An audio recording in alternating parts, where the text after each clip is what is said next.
So let's get into the book. I love one of the things that really stuck out to me was the analogy you gave for the Russia hysteria, where you described the car and the gnat hitting the windshield. I thought, I was like, oh, that's such a beautiful way to put it. So let's talk about that chapter. Was that a chapter? Was that something that, how did you come up with that analogy, basically? Because yeah. So I believe the writing for the book, at least, was done before the final Mueller report came out. So I obviously, as have you guys, but we're talking about how ridiculous Russiagate was and how, there's a million things to impeach Trump on, but this is laughable. And so I think the chapter you're talking about, although a couple of them mentioned Russiagate, but the chapter you're talking about is about the New York Times basically didn't realize that they were outing the fact that the whole thing was a sham when they revealed, that the companies saying these Russian bots they even admit themselves that they don't know that those are Russian bots, even though they're running around saying, everybody supporting Bernie Sanders is a Russian bot, or it's all coming from Russia, even though it was, even the New York Times was admitting that it was false.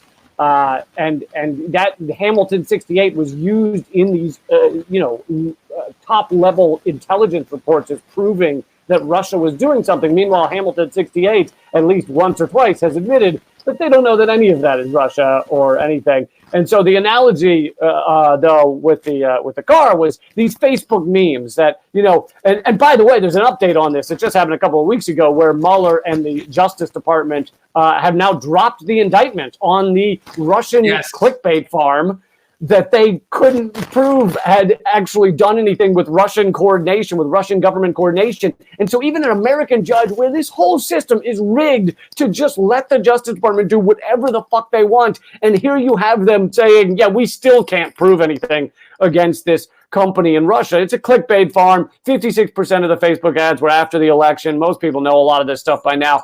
But so my point was, even if this company put up a couple of memes that were supposed to help Trump get elected, Satan and Jesus arm wrestling was supposed to help Trump get elected. Even if that were true, that would be like saying that a NASCAR car lost the race because a gnat hit the windshield. And it was like, did a gnat hit the windshield? Yes. Did it lose the race? Yes. Did that gnat make it lose the race? Probably not.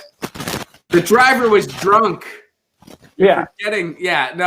I saw that too, where it's like, oh, they pardon a clickbait farm that will never see the inside in the courtroom. I bet next week they're going to pardon the Nigerian prince that screwed some people out of money. I think that's what they're going to be up to next. Well, in terms of never see the inside of a courtroom, actually, what ended up fucking over the Justice Department and the Mueller, by the way, Mueller signed off on it. It was not just Bob Barr.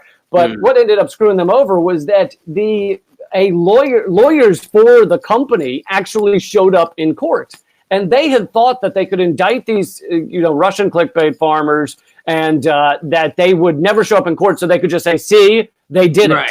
And then some attorneys showed up. Instead, attorneys showed up, and all of a sudden, they were required to give discovery and stuff, and they were like, "Yeah, we can't have any of that. We have no proof whatsoever." So they ultimately just dropped them. Yeah, and was that at the point where they had to just go on record and be like, there was $1,400 spent, or whatever ridiculous small number it was? Well, those numbers were revealed by the Facebook ad, the executive of advertising for Facebook, who it was kind of in the early days of when they were just pulling this forward, and I guess he didn't get the memo that he was supposed to lie to the mainstream media and say, "Oh my God, did they ever manipulate the election?" So he came forward in days afterwards and said, "We've gone through this, and there was a few $1,000s spent." Yeah. 56% of it after the election, 25% of it was $3 a piece or something on each ad. I mean, it was so nothing. Get your news on with Ron. Don't you want to know what's going on? We're getting our news on today. Get your news on with Ron. Don't you want to know what's going on? We're getting our news on today. You can tweet me an article at Ron Placone. go through it together and make it our own. Get your news on with Ron. Don't you wanna know what's going on?